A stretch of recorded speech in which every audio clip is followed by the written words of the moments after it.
day trading the trend. I'm going to talk about it in this video, how to identify the trend and how to capitalize on the move. So stay tuned. If you guys are new to this channel and you want to learn more about day trading, you want to learn more about the stock market, go ahead and hit that subscribe button, hit the bell notification tab. That'll alert you when I post new videos or go live. If you're a long-time subscriber, thanks for watching. So we're taking a look here at XNET. I don't want to look like I'm just doing total hindsight trading here. I did trade this on Friday. Didn't do the video just because it was Friday. I want to be done. But you can see here, I was talking about XNET there at 3 o'clock. Was looking for this break over that $9 area and was looking for some kind of action here. Where did I talk about it? I talked about it a little bit earlier. So I talked about it there in the middle of the day, actually at noon, looking for this break over that $9 area. We didn't get the break, so then I was thinking, okay, now it's time to maybe go short. So you can see I talked about going short later on there. About the end of the day, you can see here, ended up going short there at the 890 area. It ended up covering there 855, 832. So we'll break down this move here on XNET. This is the 5-minute chart. You can see XNET opening up there at the $8 area, making a move here. Had a pretty strong trend most of the day. Around 10 o'clock, we started moving higher. This nice strong trend here, following the EMA higher. This is the 20 EMA. You can see this trend going higher, higher, bouncing off the EMA there and making these moves, getting through that resistance, pulling back, finding support, getting through the resistance, pulling back, finding support. But overall, moving higher. So from that 870 area to about $9 area, we had a nice trend going there. Nice green candle, a little bit of a pullback, finding that support again, making a new green candle, new high there, pulling back, finding support. Then a big green candle up to that $9 area, getting stuck at $9, $8.98 high of day, and not getting above that $9. So I was looking to get in there above that $9 area, looking for that $9 area to break, and then look for that trend to keep on moving higher, up to that $9.50, $10 area if this really had the power to go higher.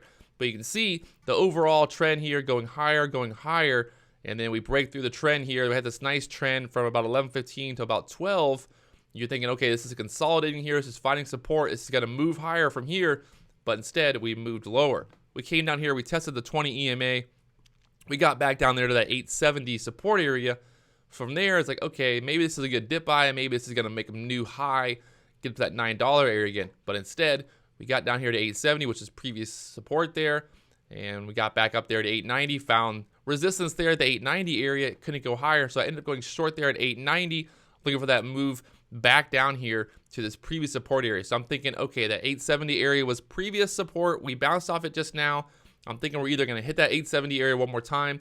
Maybe we bounce back up to 890. But overall, I'm looking for this to go back down. So we made that high of day there at 898.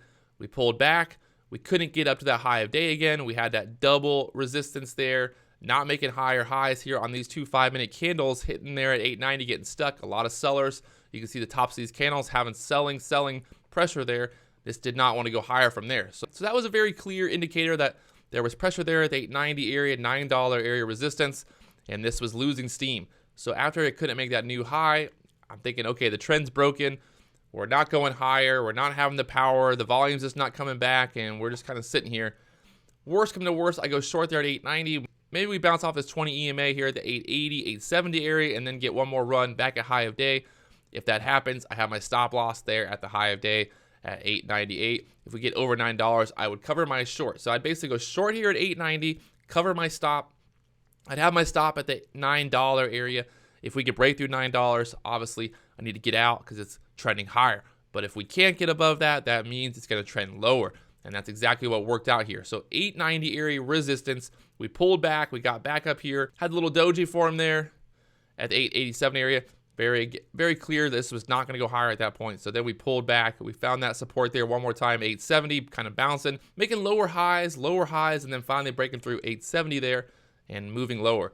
We pulled down here to the 835 area. I ended up covering here the first 500 at the 850 area. We had that previous support there, that $50 there, 850, took 500 shares there. And then we got this move down here to the 830. So you can see this morning at 10:30, we bounced off the 830 area, had that support there. And again, we were bouncing there at 830. So we're pulling back down to the 830 support area. Ended up covering here.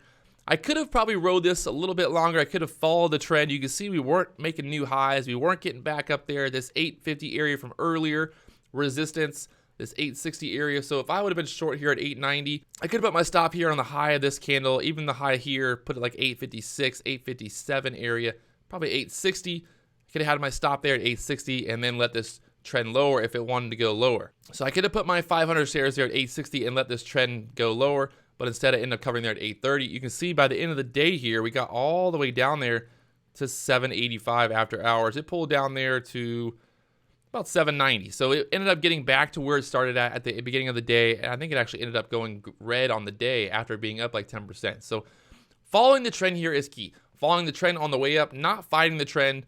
One of the things I see people do a lot of times is they end up shorting too early, or they end up going long at a bad time. You don't want to go long at the top of this trend here, going in there at 898 if this can't break over $9. Looking for that trend to hold here. So obviously the trend doesn't hold. This is now pulling back, and then you're thinking, okay, maybe I'm going to dip buy here. But if this can't get back up above this high of day here, if this can't make a move towards that $9 area, that's a great indicator that this is probably going to trend lower from there. Watching that 870 area, buying off those support areas, shorting at those resistance areas here, but following the trend overall, trading the trend here. And that's really what worked out here on XNET. Not a crazy mover, not a wild mover by any means, but still a great opportunity here. Going short at 890, could have covered for a full dollar profit there as this went lower. And this really breaking through that support area. Every time we broke through support, it moves lower, finds the next support area, and then kind of consolidates there and moves lower from there. So we get that 830 break. We pull right down here to the 807, which was earlier support. Once that, we get that little bounce, we get shorts covering there. And again, we bounce up here, just not getting over that 20 EMA, using that 20 EMA as a kind of trend overall to look at here. But you can see very clearly the trend here. So you don't need really crazy volatile stocks every single day. You just need to follow the trend sometimes. XNET making, a dollar move from the $8 area up to that $9 area and then back down. You could have traded this both ways. You could have traded on the way up. You could trade on the way down. But the key here is to look for these trends. Being able to identify the trend, being able to capitalize on the trend here. We got up to the 890 area. Earlier in the day, we were at that 898 area, not going higher. We pulled back, got stuck at 890 again. That's a clear indicator. Okay, that's a good time to short. With my stop loss at high of day, I'm risking 10 cents for that possible move down here to 870 or 850, 830 area, which would have been a great risk reward here on XNET. I went short there at 890, 1,000 shares, covered my first 500 here at the 850 area, which was the $0.50.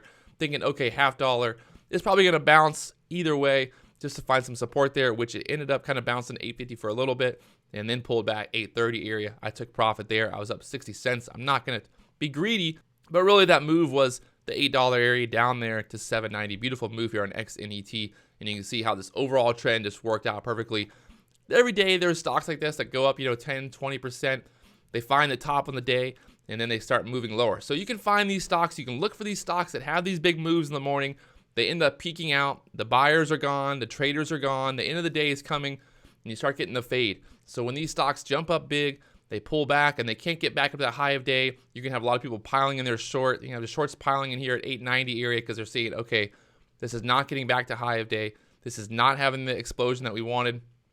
It's not trending higher anymore. It's having trouble there at 890. That's a great area to short it. You could have shorted here below this 870 area again if you're thinking, okay, 870 support, I'm going to wait for this to break. I'd rather short into that strength there at that resistance area there at 890, shorting into these two candles here. 890 area shorting there and looking for that pullback.